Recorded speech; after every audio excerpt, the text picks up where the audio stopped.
Salve, salve galera! Começa agora mais uma edição do Podcast, nosso programa sobre motociclismo esportivo em parceria com a Yamaha Racing Brasil.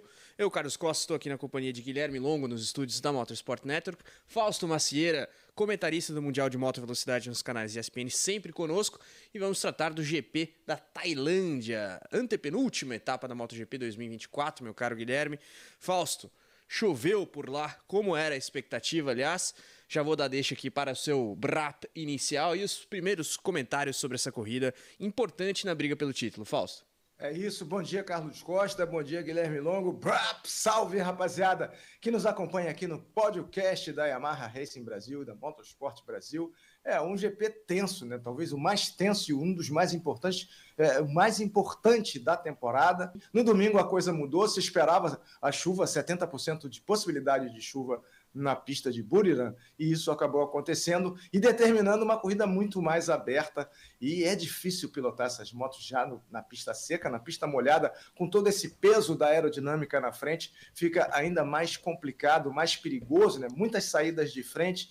E o Bagnaia, dessa vez, depois de ter feito um aquecimento muito ruim, ficou na 9ª colocação no aquecimento. Adivinha quem foi o mais rápido? Marc Marques, né? Condições escorregadias, o Marques sempre se sobressai, com Jorge Martin numa boa 2ª colocação, mas o Bagnaia muito atrás. Porém, ele é a prioridade máxima da Ducati, que enfileirou 8 motos na corrida sprint de sábado, né? Um grande momento da Ducati, e os engenheiros trabalharam muito para dar ao Bagnaia o equilíbrio necessário, o equipamento necessário para brigar pela vitória. Foi uma corrida, a meu ver, espetacular. Às vezes, quem está assistindo não vê tanto o desafio que é pilotar essas motos nas condições que estava a pista. Então, o resultado foi condicionado pela atuação do Marc Marques, mas o Bagnaia bateu de volta e conseguiu uma vitória importantíssima, a 9ª dele na temporada, né?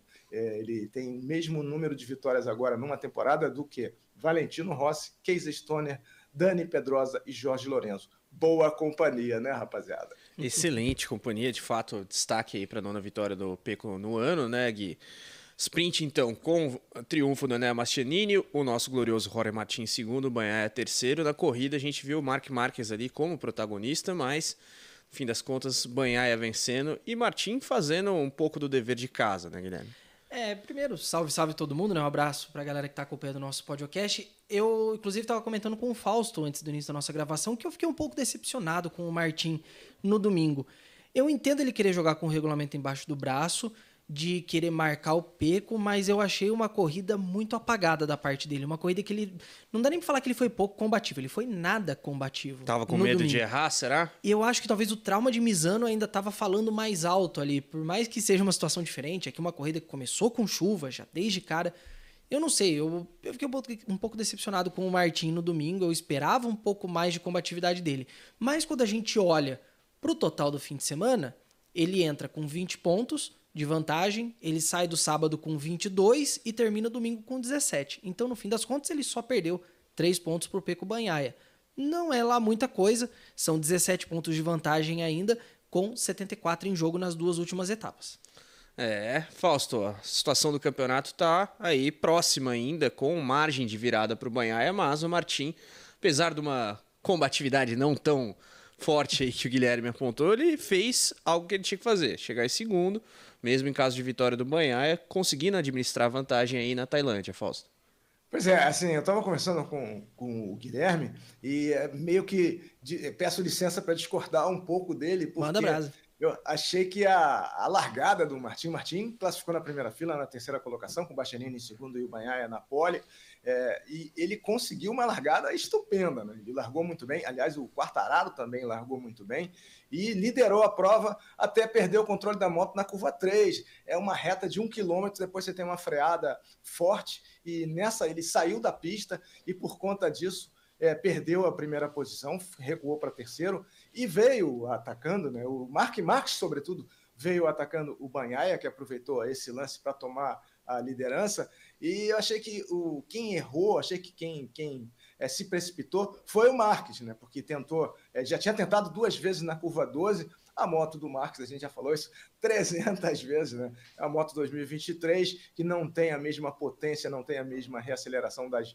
GP24, mas ainda assim o Marques estava brigando pela vitória, estava mais rápido do que o Bagnaia, eu acho, mas o Bagnaia abria bastante dele no primeiro e no segundo setores, e o Marques no terceiro e quarto setores mergulhava para cima, recuperava nas frenagens, passou 2 vezes na curva 12, foi repassado pelo Bagnaia, e numa dessas, acho que foi na curva 11, ele entrou rápido demais e caiu, né? Foi na 14ª volta. Eu acho que ele tinha muito mais tempo, foram 26 voltas a corrida, né? Ele tinha mais tempo para tentar essa ultrapassagem, como ele fez em cima do Quartararo em 2019. Aliás, o Quartararo foi derrubado lá pelo Morbidelli, que depois cumpriu volta longa e caiu, e também prejudicou a corrida, porque o Quartararo largou na segunda fila e começou muito bem a prova.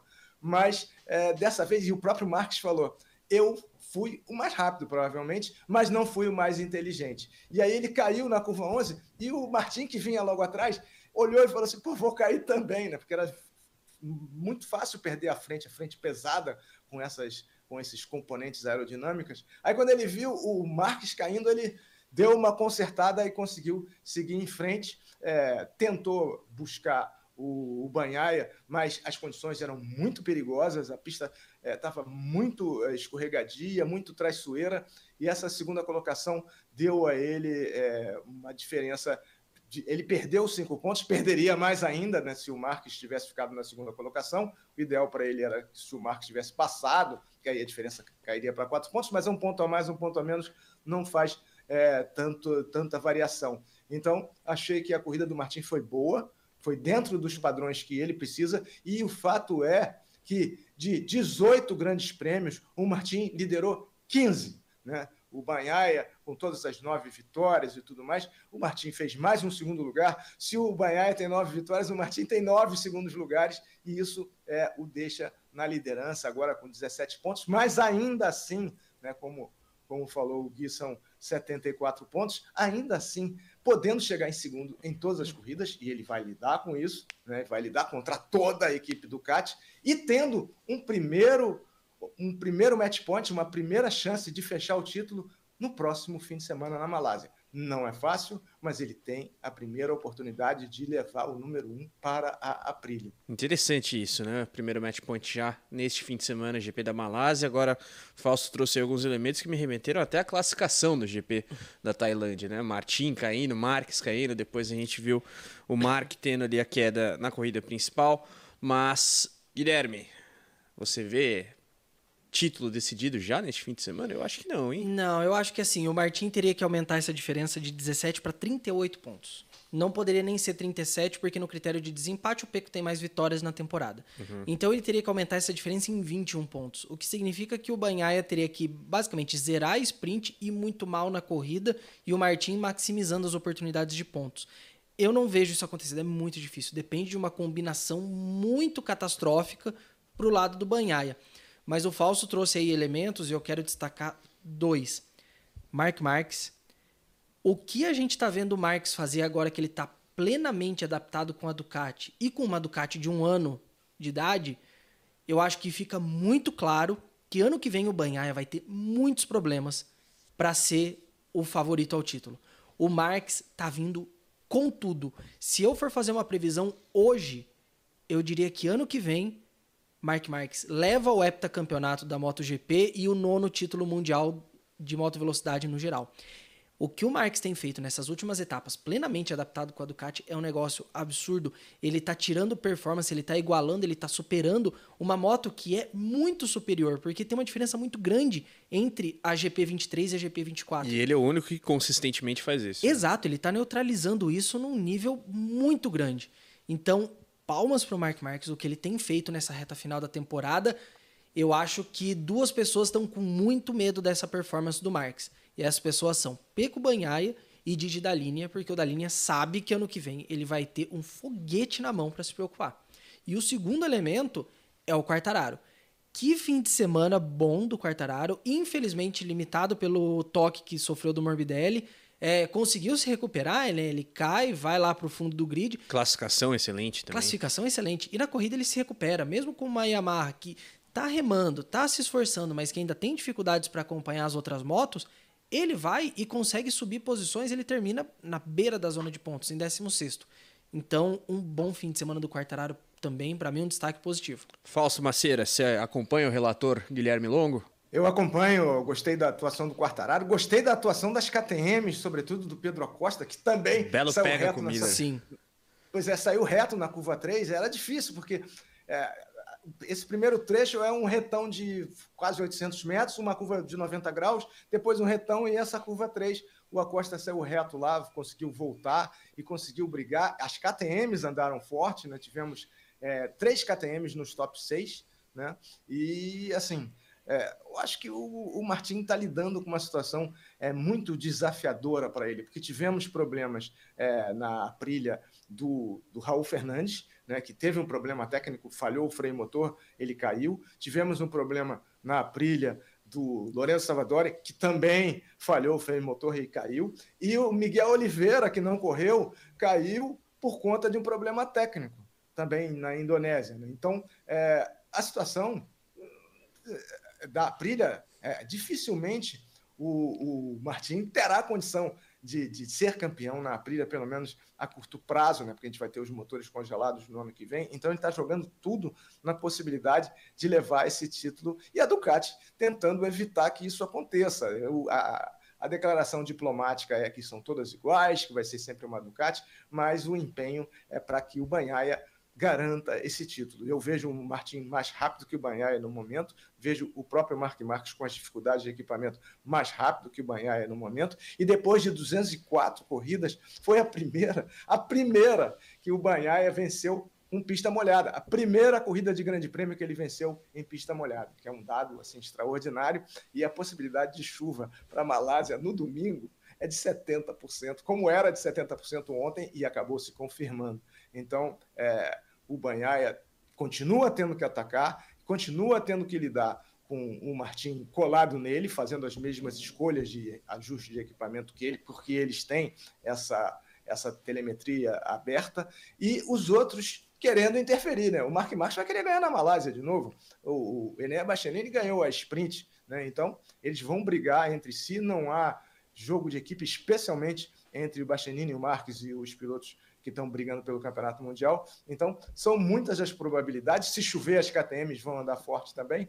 Então, a gente espera ter... Eu concordo com o Guilherme que a possibilidade é remota da gente fechar esse campeonato na Malásia, mas de diminuir muito a diferença. A matemática diz que o título pode ser fechado na Malásia, mas a sensatez diz que não. Mas a diferença pode ser muito reduzida já na Malásia e indo para Valência, terra do Jorge Martin, né, com uma diferença talvez de um dígito entre primeiro e segundo colocados. Lembrando sempre que 15 de 18 GPs foram liderados pelo Martin, que é o desafiante ao título. A situação é o Bagnaia, a oposição é o Martin. Interessante a maneira com a qual o Fausto enquadra aí. Gui, a gente tem inclusive declarações de gente graúda da Ducati sobre essa briga pelo título, né? É isso aí, o David Tardosi, que é o gerente da Ducati, ele conversou com a equipe italiana do Motorsport.com sobre esse momento da briga pelo campeonato, né? E ele falou o seguinte: no fim das contas, se eu tenho que dizer que algo me incomoda nessa disputa, é o fato de que Pecco venceu metade das corridas já disputadas e ainda assim está em segundo no campeonato. Isso é algo que deve nos dar um desassossego para o futuro, por assim dizer. Ele falou, cometemos muitos erros nas corridas e não podemos fazer isso no futuro próximo. Mas ter um piloto que venceu metade das corridas da temporada é algo importante. Pecco está fazendo história e ele está numa classe de nomes como Case Stoner. Então, muito obrigado, Pecco. Mas é interessante ver o Tardosi admitindo publicamente pela primeira vez que tem uma coisa que incomoda ele. Inconsistência. Inconsistência. Queda, não fazer tantos segundos lugares quanto o Jorge Martin, né, Fausto? Eu acho que tem um pouco disso também. Pois é, o Tardosi falou outra coisa também interessante, ele falou, surpresa é quem pensa que o Marc Marques é uma surpresa. Não é surpresa para ninguém, tem 8 títulos mundiais e isso contou muito a favor dele na contratação pela Ducati, mas o Tardosi espera que o Bagnaia seja mais consistente, mas nessa altura do campeonato ele tem que ser mais agressivo. Ontem ele foi agressivo e ele falou assim, nunca duvide do campeão mundial. Ele podia ter falado assim, nunca duvide de um campeão mundial, que ele incluiria mais gente nessa declaração. Mas ele deu um golpe, mais do que os 5 pontos que ele tirou, que no final foram 3, porque ele tinha perdido 2 no sábado, né? Ele mostrou força mental, mostrou motivação, mostrou resistência para brigar até o fim, como brigou até o fim no ano passado e no ano retrasado. Isso é muito importante. E dentro da Ducati, onde predomina o orgulho italiano, ter um italiano campeão do mundo, um 3º título mundial, ainda mais sabendo que vai chegar a surpresa que não é surpresa no ano que vem, já tivemos essas batalhas esse ano, eu acho que é muito importante para eles. Porém, ontem eu fiz uma live, eu faço sempre um resumão do Grande Prêmio de qualquer Grande Prêmio. Ontem foi da Tailândia, lá nos canais do Mundo Moto, e converso muito com o Nico Ferreira, que é um piloto brasileiro, que tem uma escola de pilotagem, onde pontificou o Adrian Huertas, campeão mundial, onde ele já teve outros grandes pilotos. O Luca Luneta fez uma inédita 2ª colocação, foi piloto da escola de pilotagem dele, e ele diz que a Ducati não vai deixar o Martin ganhar de jeito nenhum e levar esse título para a Aprilia, que está aos frangalhos, né? A Aprilia perdeu os seus pilotos todos, perdeu o dirigente, então ele acha que a política, né, falando da fase política, não vai deixar que isso aconteça. Porém, é difícil você... eu sou contra, acho que o Martin tem chance de ganhar, e para o esporte seria o melhor desfecho o Martin ganhar, para dar uma variação nesse campeonato que vem sendo vencido pelo Bagnaia desde 2022. Porém, entendo que haja muitas combinações para evitar que o Martin surrupie, leve o número 1 para a Aprilia, que passa por um período difícil e vai dar, sem dúvida, um grande alento para eles em 2025. Tem que combinar com o Martin, né? Esses arranjos todos. E agora, com a própria Pramac, que não tem nada a perder nessa história. Exatamente, já de saída da Ducati, então não tem motivo para fazer média, mas... Fausto, você vê o Marques já favorito ao título de 2025? Eu acho que, como ele mesmo diz, é 50-50. Eu acho que as chances da Ducati são totais, né? E a gente só vai ter mais um outro piloto andando de Ducati 25, que é o Fábio Di Giannantonio, que fez grande corrida ontem, né? Chegou na 4ª colocação, mas o título é entre os pilotos da equipe oficial, com um favoritismo para o Bagnaia, com um desejo de que o Bagnaia ganhe, não só esse ano, como o ano que vem, o outro, mas com o Marc Marquez chegando e impondo a sua lei dentro da garagem. Eu acho que vai ser muito interessante em 2025. 2024 está sendo, para mim, assim, sensacional, e isso acho que vai se estender por 2025 e 2026, porque nós só teremos grandes mudanças técnicas em 2027. Bem lembrado. Guilherme, Marques já chega como favorito ou ainda é Bagnaia? Não, eu já falei. Para mim, o Marques tem totais condições de ganhar o título ano que vem, de ser heptacampeão da MotoGP e NA campeão dentro do contexto do Mundial de Moto Velocidade. Para mim, o que o Marques está fazendo com a GP 23 frente às GPs 24 credenciam ele ano que vem tendo igualdade de maquinário com o Pecco, ele é o favorito. E quem vai ser o campeão de 2024? Eu ainda, apesar de ter ficado um pouco decepcionado com o Martin esse fim de semana, eu ainda continuo apostando nele e eu quero que o Martin seja campeão. Porque, como o Fausto falou, é para dar uma diferença, não ter 3 anos seguidos de Pecco Bagnaia, e porque, politicamente falando, é muito interessante você ter o Martin vencendo o título às vésperas de ir para a Aprilia, com uma Pramac às vésperas de ir para a Yamaha. Politicamente falando, para o paddock seria fantástico também, além do esportivo. Eu acho que o grande alento para a Ducati é que, em caso de título do Martin, o desempenho do Marques ainda justifica a escolha pelo Marque, mas é sempre muito difícil você perder um campeão do mundo. Fausto, você está mais tendendo a apostar em quem em 2024? Pois só seguindo no clima político, eu acho que se o Martin ganhar esse campeonato, vai ser revolucionário. Vai ser uma coisa assim, vai dar uma visibilidade, vai atrair um interesse muito grande para o campeonato de 2025, que já tem grandes tópicos, grandes assuntos a se resolverem, né? A chegada do Marque, as mudanças, o Pedro Acosta indo para a equipe oficial, o Martin indo para a Aprilia, o Vinhales indo para a equipe satélite da KTM, então já está um tsunami, e isso seria ainda mais cataclisma se o Martin vencer esse campeonato. Acho que vão fazer tudo para impedir, mas sinceramente, torço para que isso aconteça. Vamos ficar de olho agora. Para Malásia, especificamente, Fausto, começando contigo, você vê uma pista que privilegia mais o Pecco Bagnaia ou Jorge Martin? Como é que você projeta o GP? Eu acho que a Malásia favorece o Bagnaia, né? Acho que a Malásia tem grandes retas, não favorece o Marc Marques, porque tem muitas curvas para o lado direito, é uma pista super larga, é uma pista de mais de 5 quilômetros, ao contrário das que a gente vê recentemente. Então é uma pista onde a moto do Bagnaia pode fazer diferença, e ele tem esse apoio, porque o que aconteceu com ele no aquecimento, ele estava longínquo, estava na 9ª colocação. Imagina se ele termina nessa posição.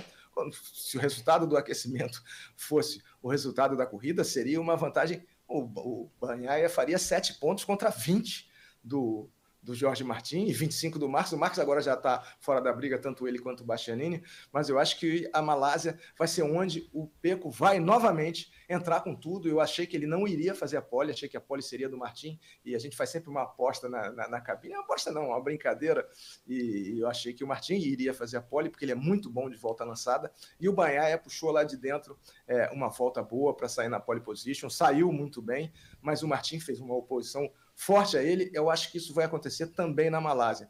O Bagnaia tendo que atacar e o Martin sabendo que tem que ficar próximo do Bagnaia, que seja 9º ou 10º, ou 8º, ou 2º ou 3º, ou pódio ou fora do pódio, eles vão se medir, e basta para o Martin chegar imediatamente atrás do Bagnaia nas 4 corridas restantes da temporada para levar o título. No caso de primeiro e segundo, no sábado e no domingo, ele levaria o título por 1 ponto. Só que tem os fatores externos, né? Leias, Marc Marques, Acosta, Bastianini e outros pilotos que podem também entrar nessa briga. Vamos ver o que vai acontecer na Malásia, mas eu acho que o Pecco sabe da responsabilidade e ele arcou com a responsabilidade e conseguiu, ainda que não tudo o que queria, mas conseguiu se manter na briga, se manter na disputa pelo título mundial, e eu acho que isso vai acontecer até Valência. Quando a gente olha o histórico dos principais nomes, né, falando os 4 principais pilotos,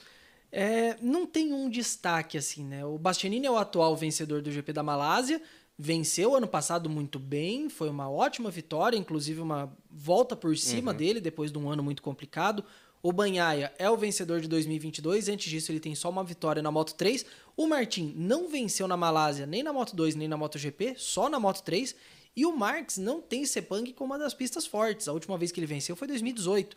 E antes disso ele tinha vencido 2013, o ano de estreia dele na MotoGP.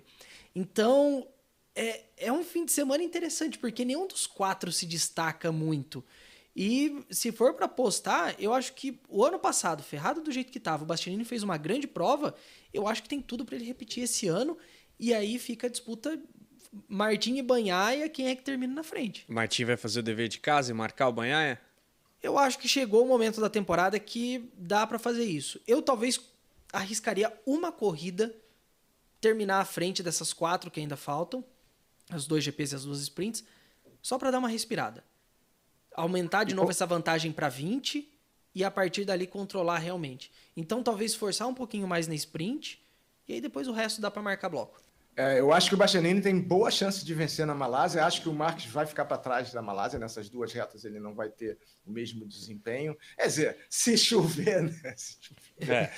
Se chover muda tudo. Se chover, ele é um dos favoritos. Mas ainda assim, eu acho que o Bastianini tem chance de vencer. O Bagnaia precisa vencer. E o Martin precisa chegar no pódio, né? Precisa chegar no pódio, ou em segundo, ou em terceiro. Tem 17 pontos. Se chegar em terceiro e o Bagnaia vencer, vai ceder 9 pontos. Aí vão ficar 8, né? 8 indo para o Grande Prêmio de Valência. E 8 são a diferença, é a soma das segundas colocações do sábado e do domingo, e nesse caso empataria, e nesse caso de empate o Bagnaia levaria pelo número de vitórias. Então são muitas as possibilidades, é uma loteria, especialmente contando com o clima, que na Malásia é sempre imprevisível. Já houve corridas debaixo de tempestade, tem a época das monções, que é famosa por lá. Então as coisas vão mais uma vez, podem se desequilibrar mais uma vez na Malásia, saindo dessas rodadas fora da Europa, para o reduto do Jorge Martin, para o reduto, sobretudo, do Marc Marques na Espanha no final, meados de novembro. O fator... Boa, Fausto. O fator casa pode ser interessante, né? Mas antes tem a Malásia e, como o Fausto bem trouxe, Sepang realmente é imprevisível quando o assunto é previsão do tempo. Mas, galera, vamos falar agora de Moto2 e Moto3. Diga. Tem uma pauta ainda pra gente falar de GP da Malásia. Temos um retorno. É verdade. Então vamos fazer o seguinte. Corta direto pra você, como se você tivesse... Do meu comentário sobre previsão do tempo pro Guilherme sobre Iannone. Tá. Aí você dá uma viradinha pra câmera ali, na fechada e já era. 3, 2. E é isso aí, minha gente. Tem mais uma notícia para falar ainda sobre o GP da Malásia, porque nesta segunda-feira, a VR46, a equipe de Valentino Rossi, confirmou que o substituto de Fábio de Gianantonio em Sepang será Andrea Iannone, de volta à MotoGP depois de 5 anos de suspensão. História. Que história, né? Suspenso 5 anos por uma questão de doping. Uma suspensão que, vamos lembrar, não era desse tempo todo, né? Era um ano e meio. Só que ele entra com o recurso no Tribunal Arbitral do Esporte e quando ele perde, automaticamente a legislação lá dobra a punição. Então ele teve que cumprir quase 4 anos de suspensão e uma volta do Iannone na Malásia, que é onde ele caiu no exame antidoping. Então é uma história fantástica e ele vai estar guiando uma Ducati. Uma Ducati Fausto. que ele já guiou, que ele já tem vitórias, tudo bem que é a GP23, mas, Fausto, com certeza o Iannone vem com fome aí para fazer alguma coisa, né? Pois é, assim, o Iannone vem com fome, mas deve levar o cozinheiro dele, né? Para não dar chance para o azar novamente, né? Porque ele disse que foi a comida, o fato é que ele deu um tiro no pé quando recorreu da primeira sentença e a pena, como disse o Guilherme, foi duplicada, e o Iannone está de volta, mas assim, o Iannone tem uma vitória na MotoGP, né, no Grande Prêmio da Áustria, em 2016, e as coisas mudaram muito desde a época que ele saiu. Ele estava na Aprilia quando saiu, e as motos hoje estão muito diferentes, então não espero um grande resultado do Iannone, como não esperaria do Bulega e do Álvaro Bautista e dos outros pilotos que foram cogitados para pilotar essa moto da VR46. Eu acho que o Rossi escolheu o Iannone pela visibilidade que isso vai gerar, e é muito bom, né, ver o Iannone dando a volta por cima. Espero que faça um bom fim de semana, espero que não se machuque e que tenha essa prova como um aprendizado. Ele vai participar como convidado, não está confirmado ainda em Valência, mas depende do que fizer, e é bom demais ver quando um piloto passa por um período de tanto sofrimento, né? Todos eles são apaixonados por motocicletas. O Iannone teve impedido de competir, de pilotar durante muito tempo, voltou no Mundial de Superbike, fez pódio, depois perdeu um pouco de rendimento, mas estava sem ritmo, adquiriu algum ritmo na Superbike. Espero que ele leve esse ritmo para a MotoGP, sabendo que as possibilidades são difíceis, porque é uma moto do ano anterior, numa pista que é muito favorável às motos mais atualizadas, mas vai ser uma atração à parte. Eu achei que a opção foi a melhor para o esporte, o Iannone voltar e dar essa superação, fazer esse ciclo de retorno ao campeonato mais prestigiado do motociclismo esportivo mundial. Iannone na vaga do Fábio de Gianantonio pela cirurgia, né? Aí antes do encerramento da temporada. De Gianantonio, que será um dos 3 pilotos com moto atualizada ano que vem, né, Gui? Vamos ver o de Gianantonio, como o Fausto bem falou, né? Ele vai perder as 2 corridas agora, mas em Valência ainda não está confirmado quem vai ocupar a vaga dele. O Fausto citou alguns candidatos, né? Pode ser o próprio Iannone, pode ser Nicolo Bulega, pode ser Álvaro Bautista. A disputa está em aberto, a gente vai saber realmente só na semana do GP de Valência. Vamos ficar de olho, façam suas apostas. E galera, vamos falar agora também de Moto2 e Moto3. Roda a vinheta.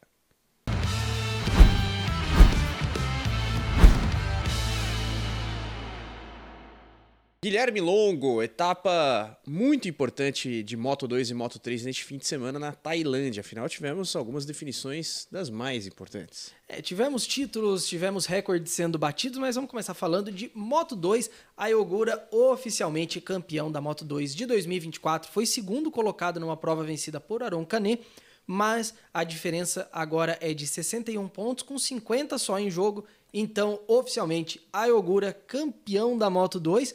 E numa corrida muito boa também para o nosso Diogo Moreira, novamente fazendo um 5º lugar, segundo 5º lugar consecutivo do Diogo Moreira. Então dá para ver que ele está acostumado com a moto, está entregando resultados e com certeza deve estar pronto já para o ano que vem para se colocar lá na disputa das cabeças. Enquanto... Mostrando a credencial pro Adrian Huertas também, né? Vamos lembrar, vai ter um companheiro de equipe ano que vem que não vai ser nada fácil, mas já tá se colocando aí, né? E na Moto3, Davi Alonso continua fazendo história, a 12ª vitória dele na temporada, e com isso o colombiano bate um recorde de vitórias nas classes leves.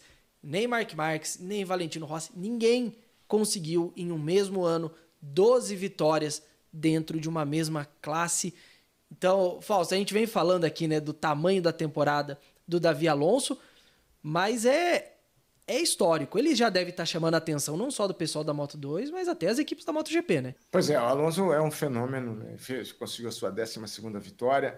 Aquela 12ª vitória do Valentino, as 12 vitórias foram numa temporada de 15 vitórias, de 15 corridas. Então, essa conquista do Alonso, em percentual, o Valentino ainda está à frente dele e estará ainda que ele vença as últimas 3 corridas, as últimas 2 corridas. Mas, de toda forma, é um grande resultado, mostra a superioridade flagrante dele, ele largou na segunda fila, tomou a ponta, foi embora, e a chegada foi caótica mais uma vez, né, porque ele vinha liderando, o Ortolá saiu batido. Essa curva 12 é sempre palco de várias ocorrências, e aí o Ortolá perdeu a posição, o Luca Luneta atacou por dentro e chegou na segunda colocação, e o Colin Vaier deu uma espanada no Taio Furusato, que cruzou a linha de chegada, caindo, a moto passou por lado de lá, ele passou pelo lado de cá, e valeu, e não teria valido, não valeu em 2017, quando aconteceu isso com o Bo Bensneider, porque naquela época o piloto tinha que chegar junto da moto, mas valeu também em 1973, quando o Denizio Casarini cruzou a linha de chegada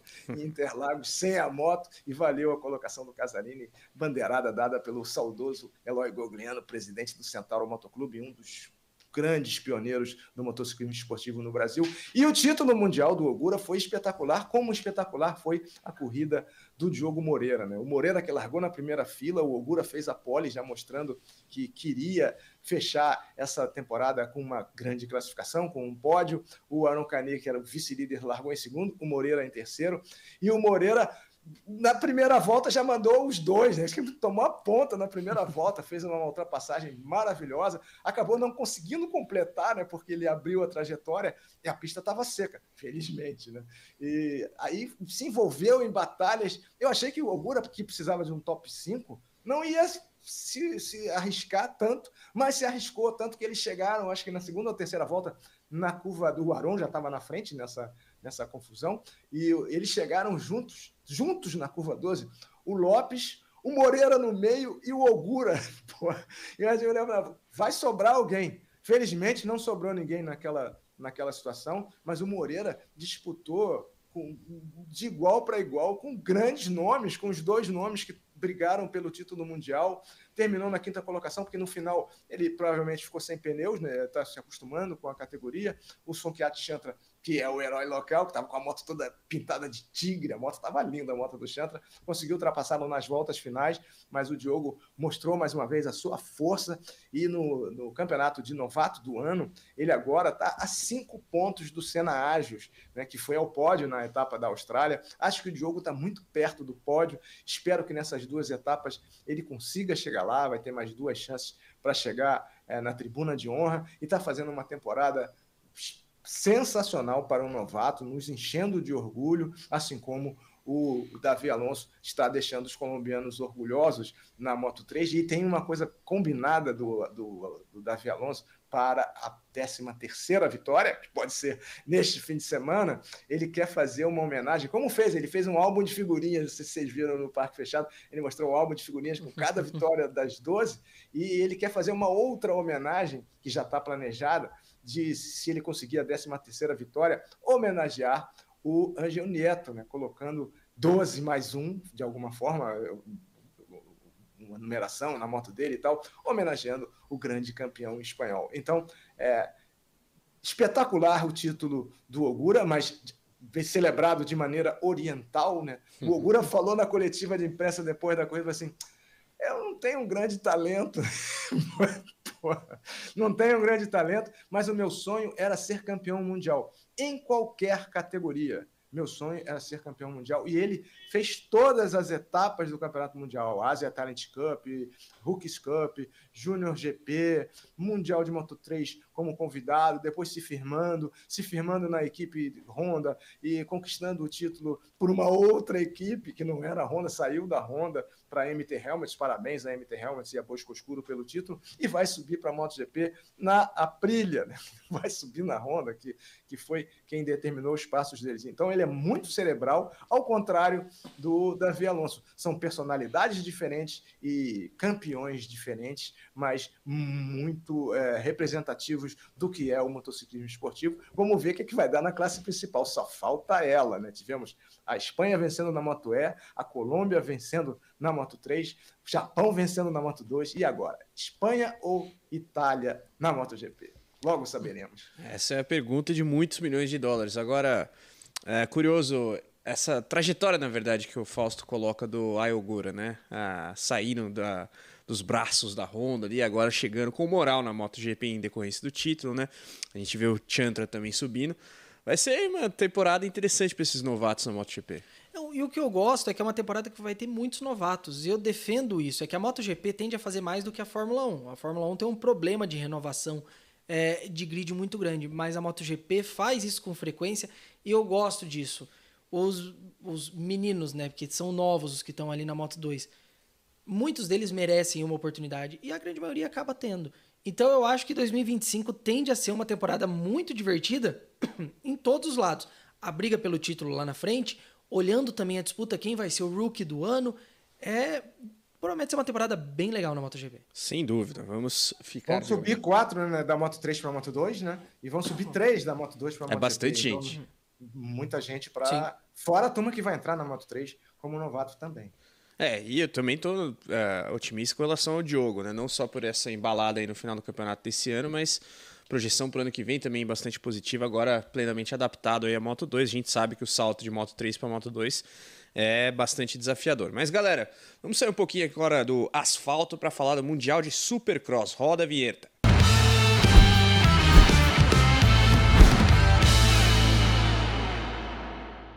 É isso aí, minha gente. O ano tá acabando, mas tem Mundial começando ainda. O Mundial de Supercross fez nesse último fim de semana a primeira etapa da temporada 2024. É um Mundial mais curto, 4 etapas só. E a primeira foi no Canadá, lá em Vancouver. E olha, boas disputas, inclusive com bons resultados de brasileiros. Na classe principal, a WSX, o Eli Tomac foi o vencedor e tivemos o Lucas Dunca correndo como wildcard pela KTM. Ainda não sabe se ele vai fazer a temporada completa. Mas o Dunca conseguiu ali um P12, um P13 e um P14, terminou em 15º no geral da etapa. Enquanto isso, na SX2, tivemos aí também vitória americana, Shane McElrath vencendo, e com participação brasileira também o Enzo Lopes, que aparentemente, né, pela entry list vai fazer a temporada completa, conseguiu inclusive um segundo lugar em uma das baterias, terminando a etapa geral na 4ª posição. Então, bom, hein? Bom resultado do brasileiro. Fausto, o Mundial de Supercross é curto, 4 etapas, mas promete muita emoção, né? Pois é, essa é a 3ª temporada, Guilherme, do Mundial de Supercross, que foi uma dissidência da Federação Internacional com o AMA, né? Porque o AMA Supercross valia como campeonato mundial. Então, a FIM, né, a Federação Internacional, falou, vamos fazer o nosso, vamos faturar também, né, e separado, e criaram esse campeonato. A primeira temporada, o Enzo participou da primeira etapa, estava brigando pela vitória, acabou na 3ª colocação, porque levou um tombo, mas depois deixou o campeonato, e agora está voltando nessa 3ª temporada, e foi um ano difícil para o Enzo ano passado, teve uma lesão no braço, e foi difícil a recuperação, ficou muito tempo parado, voltou a competir no Brasil, e agora ele faz esse campeonato novamente. A pista em Vancouver, no Canadá, achei ruinzinha a pista, né, muita pedra, um chão não muito confiável, obstáculos que se deterioravam com facilidade, e o Enzo não estava com uma moto a melhor, né? Ele chegou a ser piloto da Star, mas não estreou. Ele assinou com a Star, mas acabou não estreando por problemas médicos. Mas ele fez uma grande atuação, fez um quarto, um sexto e um segundo na terceira corrida, né? E na final, tem uma final que é um rachão, né? As 450 com as 250, ele fez uma sétima colocação em segunda 250, com isso ele está em quarto no campeonato, está bem situado, está pegando ritmo de corrida, está pegando intimidade com a moto, que não é uma moto que ele conhecia, foi conhecer lá. Então, eu acredito muito nele para essas 3 etapas. É um campeonato mundial e, como disse o Ogura, ser campeão mundial em qualquer categoria é importante, é uma realização, é para sempre e é um estímulo para o motociclismo do seu país. Então, ver o Enzo voltando a andar bem, não sei o que ele vai fazer em 2025, mas 2024 ainda não terminou e ele começou muito bem para um piloto que estava fora de ritmo de corrida há tantos meses. Então, torço para que ele se destaque novamente, que ele chegue ao pódio e que o Dunga e outros pilotos se animem de participar das etapas restantes desse Mundial. Um Mundial que, como eu falei, é um tiro curto, são 4 etapas só. Ele volta agora no final de novembro, uma rodada dupla na Austrália, em Perth, dia 23 e 24. E depois, 4 de dezembro, Abu Dhabi, fechando o campeonato aí. Então, tem muita coisa ainda para vir pela frente. Vamos ficar de olho. E olha, falando um pouco fora do mundo do asfalto, meu caro Guilherme, hoje temos mais uma edição do nosso quadro Inspiração Duas Rodas. E é recebendo o piloto de rally, Lucas Moraes. Roda, Chuim.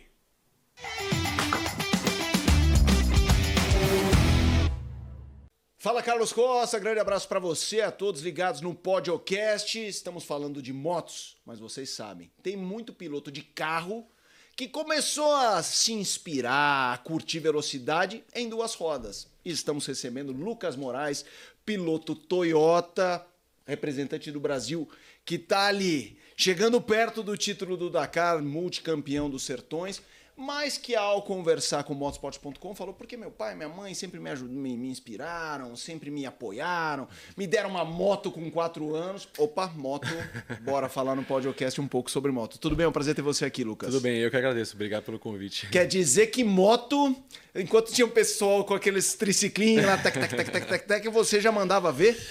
Na verdade, o meu pai, ele já fazia alguns enduros de moto, sempre gostou muito. E eu, claro, era um programa de família. E com ele assisti ele a fazer esses enduros.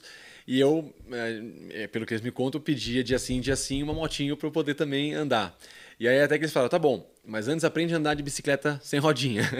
E aí, segundo eles também, eu pedi para tirar no mesmo dia as rodinhas e finalmente aprendi e ganhei minha primeira moto. E assim que eu comecei a minha carreira profissional mesmo de moto. É mesmo? Como foi? Conta pra gente como que era esse nível competitivo mais infantil de motos. A gente sabe que vários pilotos de moto, Eric Granado, sim, Alex Barros, todos os grandes pilotos começam com 4 anos, 5 anos. Quem olha de fora acha temerário, mas é a rotina desse esporte. Não, sem dúvida. Se você pega o Peter Hansel, que é o maior vencedor da história do Dakar, ele também começou de moto. Ele tem 6 títulos do Dakar de moto, assim, começou bem cedo. Mas no meu caso, eu acabei indo não para o rally de moto, eu fui para o motocross, supercross. Então, assim, dos meus 4 aos 11 anos, foi totalmente brincadeira. Não, até meus 12, mais ou menos, foi brincadeira de final de semana. E aí, teve um dia que, até na banca, perto de onde eu morava, aqui em São Paulo, parou literalmente um ônibus chamado Kids Racing Team. Aí eu falei, não é possível que isso existe, né? E era um rapaz que pegava de terça e quinta as crianças para essa equipe, levava uma pista ali perto do Hopi Hari, fazia um treino e voltava para São Paulo. Eu falei, pô, isso aqui é minha Disney. Eu com 11, 12 anos, comecei a insistir para meus pais a poder participar dessa equipe. E assim que eu comecei a entender de, toda terça e quinta agora eu tenho o meu treinamento de moto. E eu, claro, quando eu entrei na equipe, acho que tinha umas 6 crianças lá, tudo essa idade, assim, entre 8 e 14 anos, e eu era o pior. E aí, eu não queria ser o pior nessa equipe. Então você começa a treinar, e aí, finalmente, com 15 anos, eu tive meu primeiro contrato profissional com a Suzuki, que foi a primeira marca que me apoiou aqui no Brasil para fazer o Brasileiro de Motocross. Você ficou em motos até que idade? Eu fiquei dos meus por que 15, foi para carro? Dos meus 15 aos 22, mais ou menos. Eu fui para os carros porque eu tive um problema no quadril direito, que é até parecido com o que o Guga, o tenista, teve. que aí eu tive que colocar... Hoje eu coloquei uma prótese, né, há 5 anos atrás, mais ou menos. Mas eu não conseguia mais performar no alto rendimento que a moto exige. É um esporte, talvez, top 5 em termos de preparo físico que exige andar de motocross, supercross. E eu não conseguia mais performar e treinar. Então, com 22 anos, eu tive que realmente pendurar as botas, porque não dava para performar. E aí, claro, meu pai também sempre foi muito próximo dos sertões, já tinha experimentado alguns rallies de carro, e eu migrei direto pro rally de carro daí. Pra gente arrematar, o que a experiência em motos te ajuda hoje nos carros? Me ajuda muito. Primeiro, eu diria que talvez o principal ponto e o mais que as pessoas sabem, conhecem, é a leitura de terreno. Eu ia perguntar isso. Porque na moto, especialmente no motocross, você está toda hora buscando traçado, né? Então, naquela volta, esse traçado por fora estava bom, agora por dentro é melhor, porque esburacou tudo por fora. Onde eu freio? Se eu freio num chão duro, eu tenho que frear X metros. Se eu freio na areia, dá para frear mais dentro. Isso nos sertões, por exemplo, você pega todos os tipos de terreno, todos os dias, praticamente. E uma coisa que foi, para minha surpresa, que me ajudou muito, foi nas dunas, que eu não, até então, eu fiz meu primeiro Dakar em 2023, porque o subir ou passar duna rápido é muito similar a você saltar de moto, onde você tem que ter uma velocidade para você não varar o salto, né, não cair fora da recepção e não cair antes. E nas dunas é muito parecido, você não pode vir rápido, não, você vara ela e machuca, e se você não tem tanta velocidade, você fica nela, atola. E isso tudo, sem dúvida que a moto me ajudou muito a fazer essa adaptação para o deserto, me permitindo andar mais próximo dos caras rápidos, né, como Sainz, Loeb e Nasser, no meu primeiro ano. Né? Mas é claro que eu tenho ainda muito para aprender, mas a moto me ajudou demais. A última, tem alguma moto? Ainda anda de moto, nem que seja de forma... só para sentir um vento na cara de vez em quando? Sim, não, eu ando de moto, especialmente em São Paulo, que o trânsito de São Paulo, bom, a gente que é piloto, cara, ficar no trânsito é duro. Mas eu tenho uma motinho, uma scooter, que eu ando aqui em São Paulo mesmo, e por enquanto é isso. Tá, pai de família, tem gasta todo o risco no rally. Um prazer ter você aqui, Lucas. Obrigado, eu que agradeço. Lucas Moraes, com história em 2 rodas, contando um pouco do que isso inspirou a carreira dele também nos carros.